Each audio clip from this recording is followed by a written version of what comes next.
In this video, we'll talk about the basics of browsing with Chrome. To visit a website or search the web, find the address bar at the top of the screen. In Chrome, this is sometimes called the omnibox. Begin typing any search terms.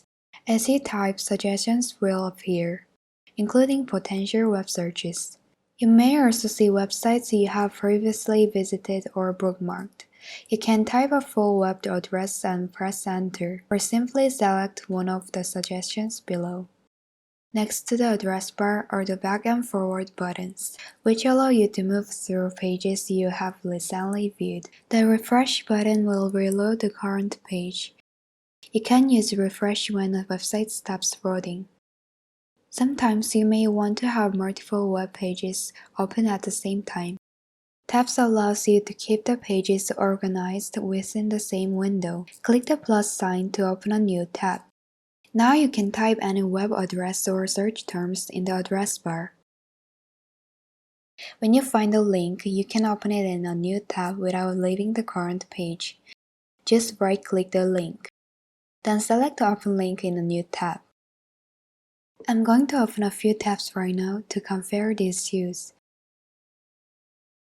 Click on a tab to view it. When you're done reading a tab, just click the X to close it. If you want to view two pages at the same time, you can move a tab to separate window by clicking the tab and dragging it down. Then you can arrange the windows however you want. And those are the basics of browsing with Chrome. Chrome has many ways to customize your browsing experience, such as changing your startup page, personalizing the new tab page, and using the web store to insert extensions and themes. Your startup page is the first page that appears whenever you start Chrome. By default, it's this page.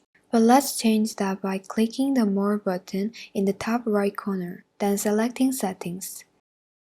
Scroll down to the On Startup section. Choose Open a specific page or set of pages, and select Add a new page. Type any web address into the text field, and click Add.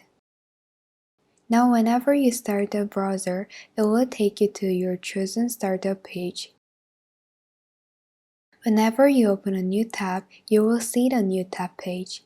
You can customize this page by adding shortcuts to websites you visit often. First, click Add Shortcut. Type a web address in the URL box. Let's type anything comes on your mind. You can also add your name, but that's optional. Then click Done.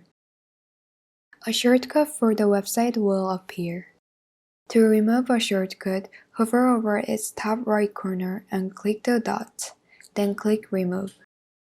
While we're on the new tab page, let's go to the web store where you can find many options to customize Chrome. Click Apps in the top left corner and select Web Store. The web store lets you download a wide range of extensions and themes. Extensions add additional features to your browser, such as password storage or blocking advertisements. Let's search for one that will block ads as we browse the web. On the left, click the search bar, type block ads, and press enter. You may need to click more extensions to see all the results. As we read over results, click one to check out details, screenshots, and user reviews.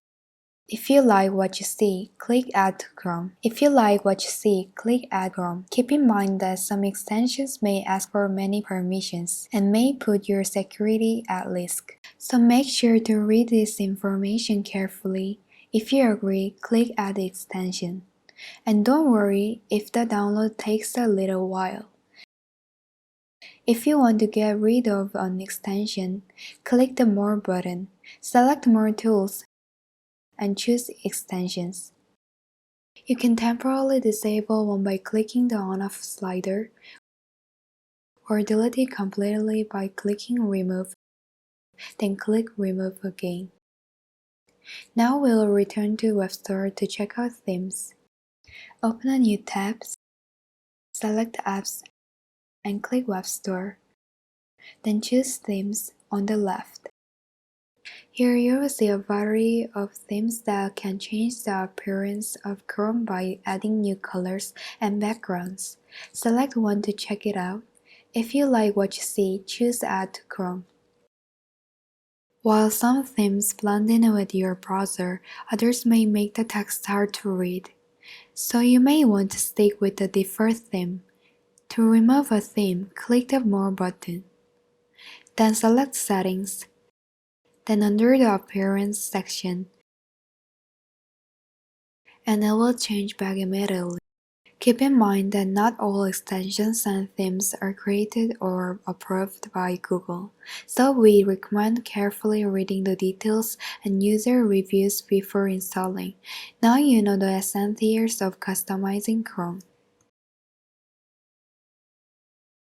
It's not easy remembering the web address of every site you like to visit. Thankfully, bookmarks make it simple to save and organize specific websites, so you can revisit them again and again. To mark your current website as a bookmark, click the star on the right side of the address bar. By default, it will be saved to the Bookmarks bar folder, but you can click the drop-down menu to select a different location. Let's save this site to the Other Bookmarks folder.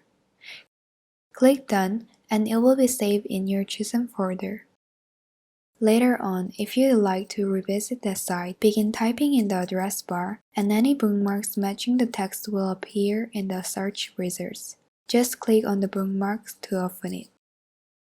Another way to access your bookmarks is to open a new tab. On the toolbar, you will see any website saved to your bookmarks bar. To browse additional bookmarks, you can click Other Bookmarks on the right. Once you begin collecting bookmarks, you may want to organize them by creating a folder. Click the More button, choose Bookmarks, and then select Bookmark Manager. Click on the desired location for your folder. On this page, click the More button and select Add New Folder. Give it a name, and when you're finished, click Save. We can move bookmarks into the new folder by clicking and dragging. Let's move this travel-related site into the new folder. Simply click on the folder to view its contents. If you'd like to delete a bookmark or folder, right-click on it and select Delete. If you have a lot of websites saved within a different web browser, such as Firefox, you can import them into Chrome. First, click the More button in the toolbar.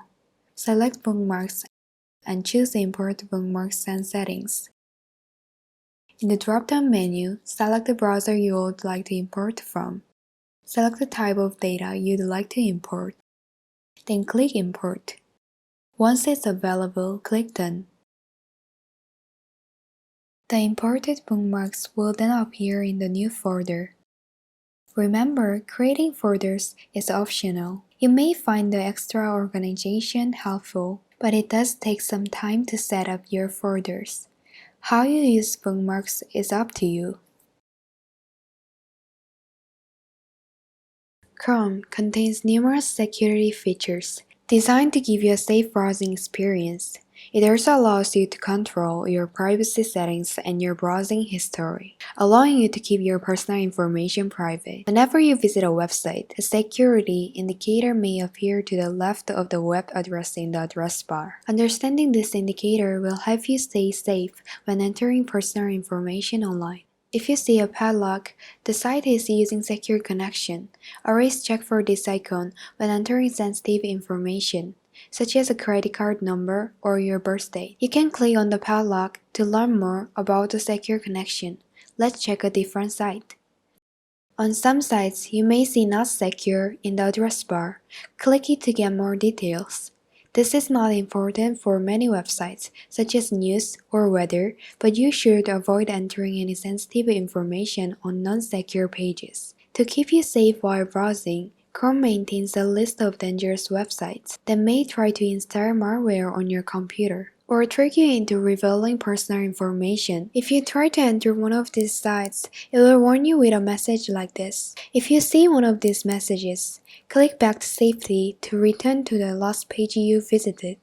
To find out more about privacy and security, let's visit the Settings page. Click the More button, select Settings, and click Advanced at the bottom of the page. Here you will see a variety of privacy and security options. We recommend that you keep the default settings, but if you wish to modify them, you can do so here. Every website you visit is recorded in the browsing history, but there may be times you want to clear that history. To delete it, scroll down to Clear Browsing Data and click it.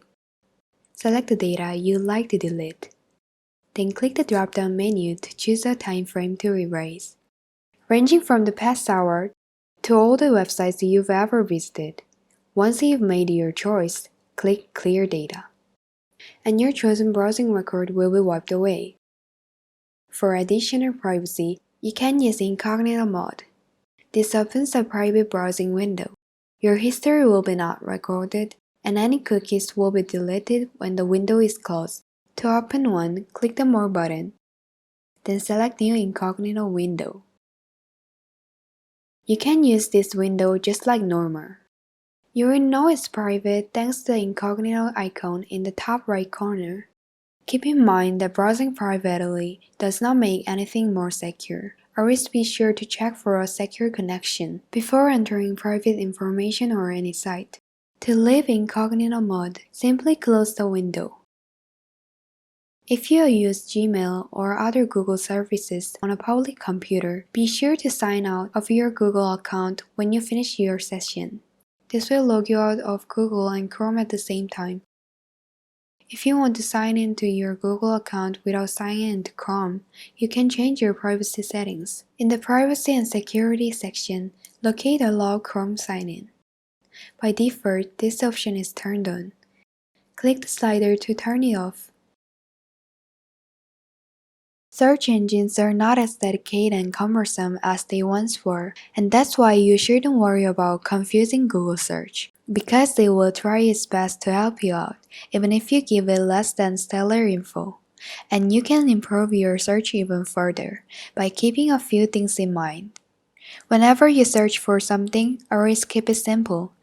Focus on keywords and be specific to key research relevant. So let's say you needed help with a game. You type its name and the part that's giving you trouble. If that search isn't enough, add one or more keywords until you find what you need. You can use complete sentences if you like, but they are not necessary, because Google does fine with just keywords.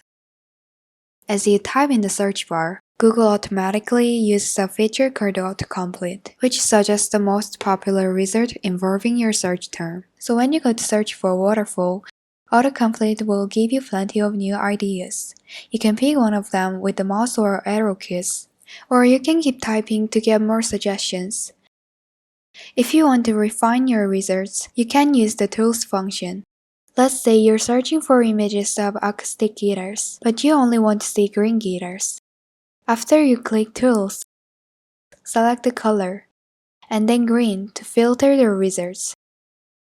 In addition to sorting by size or publication date, you can also click on other tabs like News and Videos to sort them in a similar ways. If your spelling isn't perfect, don't worry. As long as it's close, Google will try to correct your mistakes. However, if you want to search for an incorrect or unusual spellings, just click the link. Also, most search engines ignore capitalization, punctuation, and grammar, so don't worry about those. Remember, if you make a mistake, that's fine. A single search usually takes less than a second, so search for whatever you want. Even if you're not sure, you'll get the desired results. Google can do much more than find a website. In fact, this search engine has numerous features that can simplify your online experience. And you may not know these easy-to-use tricks till now. For instance, the phrase near me can provide all sorts of info. Just type something like food near me, coffee near me, or gas near me, and Google will look for nearby examples. Even a phrase like cool places near me works, so don't hesitate to try new ideas. When you need help with mathematics, enter a problem into the search bar. such as 42 divided by 11 or 19 multiplied by 8. You will get the answer along with the calculator. If geometry is giving you trouble, type solve in a shape such as a triangle or a rectangle. This will bring up the geometry calculator, from which you can solve for numerous aspects of a shape. You can convert many types of measurements including distance, temperature, and more. For example, type 5 kilometers to miles or 30 kilograms to pounds to get an instant conversion. You can also use abbreviation to keep your typing to a minimum. For help with language and vocabulary, type define then any word to get a definition sourced from the Oxford Dictionary, along with any common synonym. However, if you need a language translator, simply type translate, or add a word or phrase to immediately translate it. If you want your local weather, type weather, or add a place name to get the forecast for almost any place on Earth. To find the distance between two places, type a place name, then to, and a destination. If you want driving directions for the route, just click on the directions icon in the corner.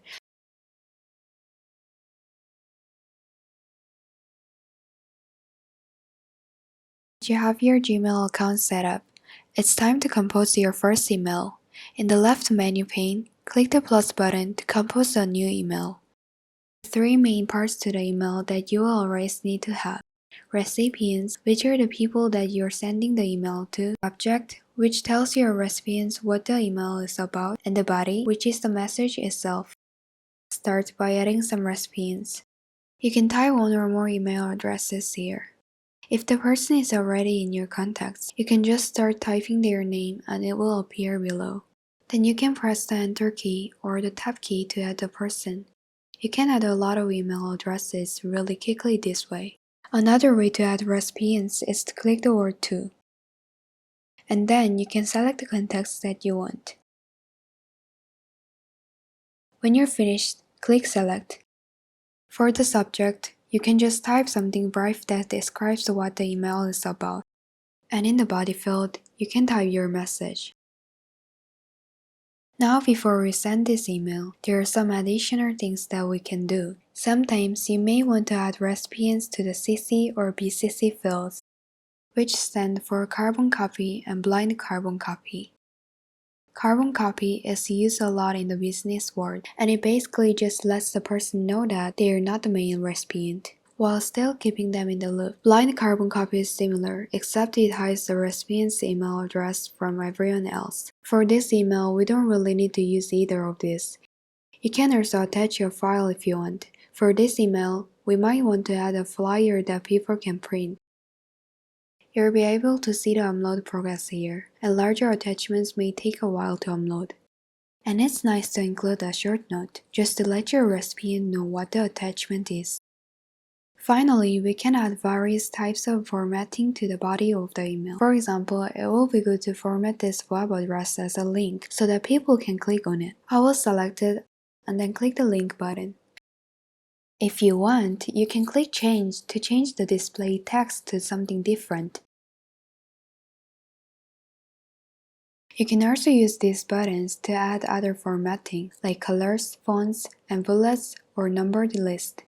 Since this email is pretty informal, a little bit of color can help add some personality to it. But in a more serious email like a job application, it's better to stick with more traditional formatting. The final step is to click Send. Now there's one more thing that I like to mention. Many people like to create a signature that will appear at the end of every email that they send. To do this, click the jewel icon and select Settings. Then scroll down until you see the signature area. Typically, a signature will include your name and some kind of contact info, like an email address or a phone number. But keep in mind that this will be seen by everybody who gets an email from you, so you may not want to include anything too personal, like a home address. When you're done, scroll down to the bottom of the page and click Save Changes. And now whenever you compose an email, your signature will appear at the end. When somebody sends you an email, there are a few different things that you can do. In addition to reading the email, you may want to reply to it or forward it to someone else, or snooze the email and temporarily hide it until you need it. Or maybe the email has an attachment that you want to view or download. Let's start by looking at our inbox.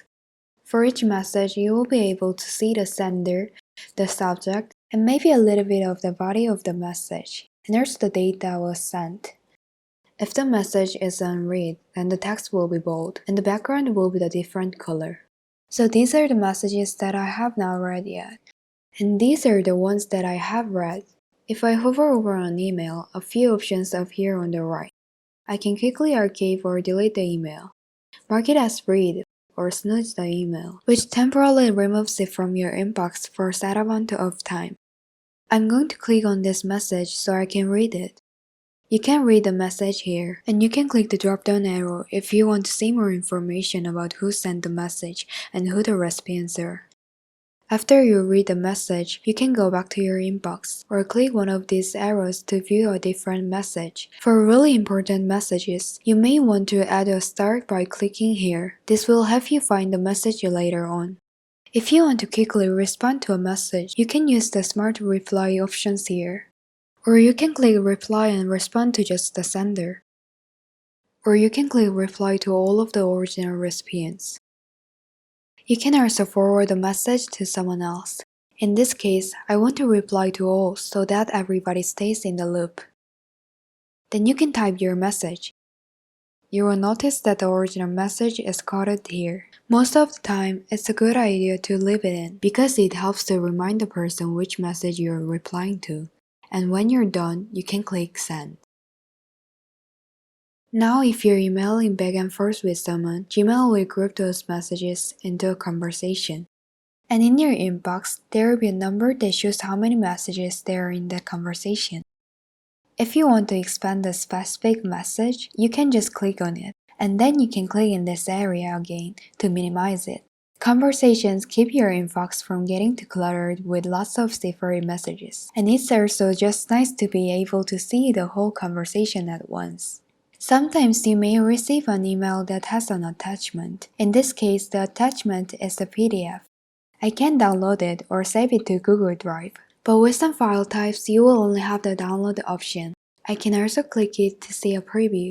Now, you should be careful when opening attachments. Some files may contain viruses. So if you don't know why someone is sending you an attachment, or if it just looks suspicious, it's best not to open it.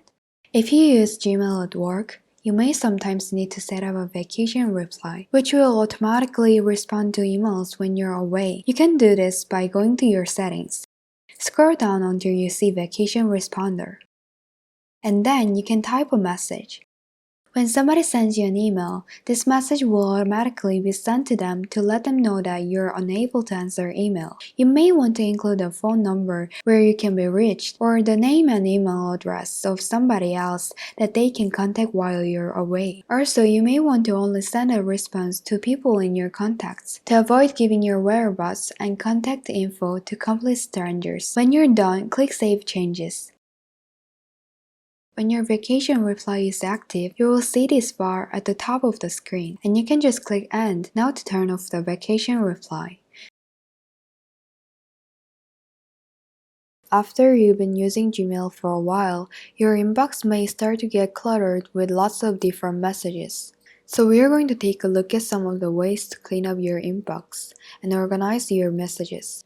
In your inbox, you will see a checkbox next to each message, and you can use this to select specific messages.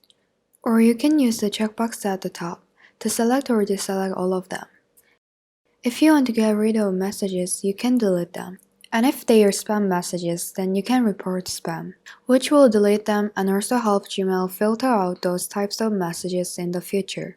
But most of the time, you won't need to delete messages. Instead, you can archive them, which takes them out of your inbox, but puts them in a place where you can still get to them if you need to.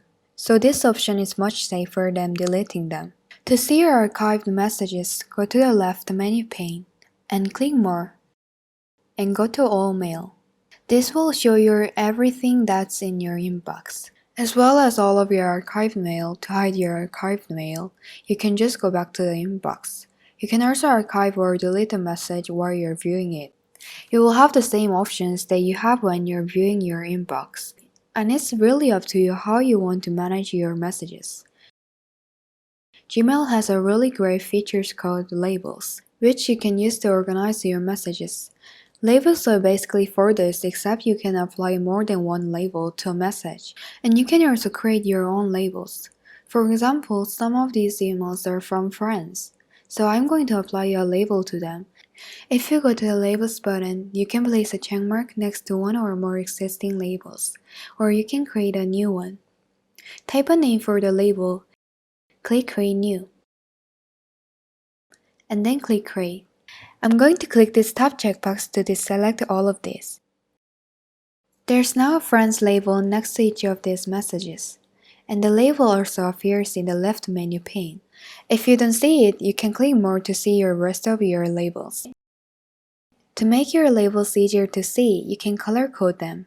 Click here and choose the color you want. If you click the name of a label, then Gmail will just show the messages that have that label.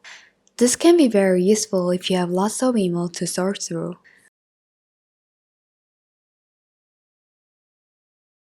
In this video, we are going to talk about two features that you can use to manage your mail. Filters, which can automatically sort your mail for you, and the Search Mail feature, which you can use to find a specific message. Let's start by creating a filter. The first thing you should do is decide which types of messages you want to filter. In this example, I get a lot of emails, and I like to automatically label all of these messages that they send me. I will select one of the messages, click the button here, and then click Filter Messages like this. Here you can choose the search criteria that you want. You can filter based on the sender, subject, or keywords that appear anywhere in the message. Now it has already put in some criteria for me, based on the message that I selected a moment ago. For example, I know it sends me emails from several different addresses. So I'm going to change this to make sure it catches all of the emails that they send me. When you're done, click Create Filter. Here you will need to choose one or more actions that you want Gmail to take when a message fits the search criteria. I wanted to apply the label, and I also want to archive it so it won't appear on my inbox. I'm going to place a checkmark here so it will filter all of my existing messages that fit the criteria, and then click Create Filter. Now to view all of my Twitter emails, I can just click on the Twitter label. If you ever need to modify your filter, click on the gear icon to go into your settings, and click Filters and block the addresses. And you can edit or delete any of your existing filters. Now let's say that you received a message a few months ago, and now you need to find it again. Instead of just scrolling through all of your messages, you can use the Gmail search box to find it. Just type some search terms, and your wizard will appear below. If you don't see your message here, then you can try different search terms, or you can click the drop-down arrow to do an advanced search.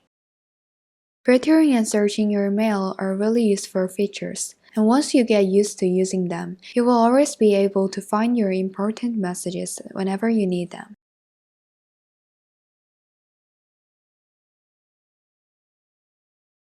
Are you looking to get started with Google Drive?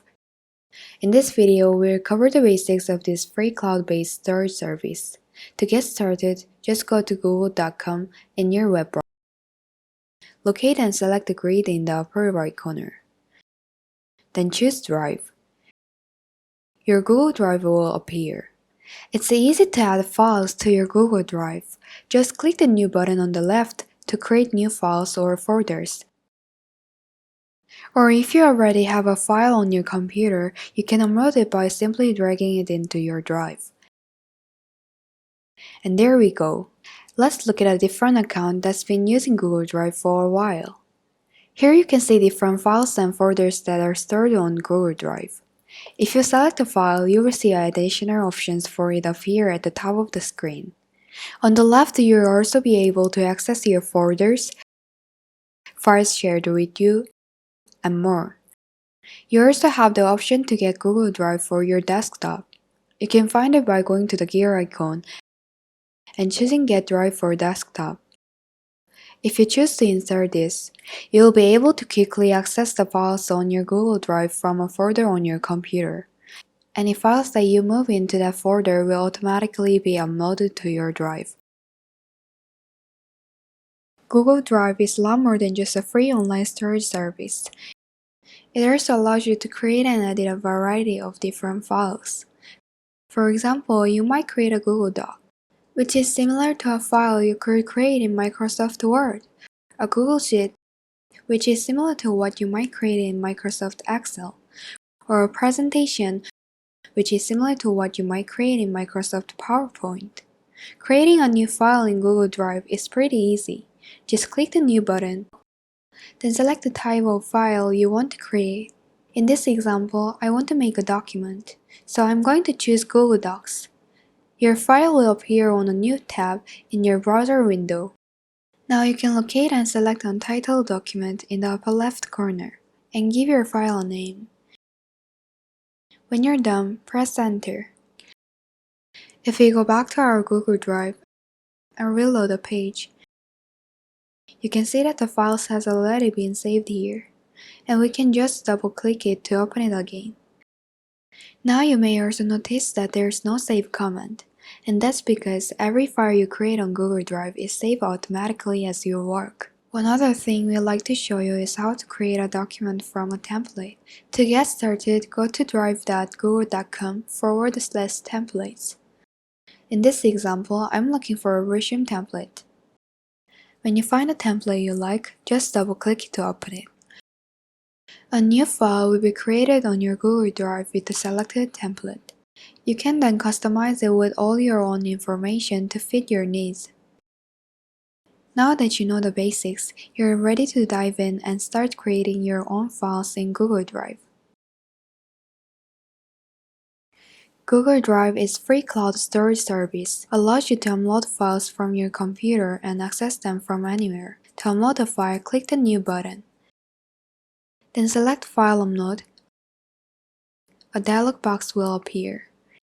You can locate and select the file on your computer. Then click Open. And that's it. The file will be uploaded to your Google Drive. If you're looking for the faster method, you can also click and drag files and folders right into your browser window to upload. This can help you save time if you want to put a lot of files under Google Drive at once. Google Drive also allows you to preview and edit many different types of files, even if you don't have the software for that file on your computer. For example, let's take a look at this spreadsheet I uploaded that was originally created in Microsoft Excel, and a preview of the file will appear. To keep in mind that with some files you might see some issues, especially with formatting. Still, my data is here, and it's easy to edit. And even though I opened it using Google Sheets, any changes will be saved in the original file format. Although Google Drive makes it easy to edit files in their original format, you also have the option to convert files to a Google format. After you open the file, you can go to File to find the option. In this example, we can convert it to the Google Sheets format, so we'll select Save as Google Sheets. Now if we go back to our Google Drive, we can see that there are now two versions of this spreadsheet, the original spreadsheet that was created in Excel and the new Google Sheets file. Note that the icons also vary depending upon what type of file it is. If you have a lot of files you want to convert to a Google format, you can change the settings to make converting files automatic when you upload them. To do this, locate and select the gear icon near the upper right corner. Select Settings, then check the box for Convert Uploaded File to Google Docs Editor format. When you're finished, click Done. Alright, those are the basics, and they should be enough to help you get started with uploading files and photos to Google Drive. If you've been using Google Drive for a while, you may find you have a lot of different files, and that can make it hard to find what you're looking for. Fortunately, Drive has a lot of features built in to help you find the files you need and keep your files organized. For example, if you are looking for a particular file, you can use the search bar at the top. Just click the bar, type what you're looking for, and press enter. If you think you found the file you need, but you're not quite sure, you can use the preview option to just give it a quick glance without actually opening it. To do this, select the file, then click the preview button near the upper right. From here, you can choose to open the file for editing, or click the arrow on the left to get back to your drive. Sorting is another useful feature. For example, you can sort your files alphabetically from A to Z, or Z to A, or by when they were last modified. This can be really helpful when looking for a file you edited last week or last year. Filters are similar to search option, but they are a little more broad, and can help to narrow down your files if you're not quite sure what you're looking for. To use a filter, click the small arrow on the right in the search box. Then use the drop-down menu to select what you're looking for. In this example, I'm just looking for spreadsheets that I created. Then go ahead and click search. And there we go. If you have a lot of files on your Google Drive, folders are probably the best way to keep related files together. To create a new folder, select the New button. Then click Folder. Type a name for your new folder. Then press Enter or click the Create button. Your new folder will be created. To add a file to a folder, simply click and drag. You can then double-click to open a folder. And here's the file that we added. Let's go back to Drive and try adding multiple files to a folder at once. There are a few different ways to do this. For example, you can click and drag to select multiple files. Another method is to press and hold the Ctrl key on your keyboard or the Command key if you're on a Mac computer, and then click the files you want to select. You can also use this method to deselect a file that you didn't mean to choose. If there's a file you no longer need on your drive, you can delete it. To delete the file, simply select it, then click the Remove button in the upper right. When you do this, the file will be moved to the trash. But for the file to be deleted permanently, you will need to click the trash. Select the drop-down menu near the top, and then select the empty trash. This will permanently delete any files or folders in the trash can, which can free up space in your Google Drive. Okay, there's just one more thing we want to show you. If you want to see all of the options you have for a file, you can right-click it. From here, you can preview the file, open it for editing, share it, or even download a version of the file to your computer.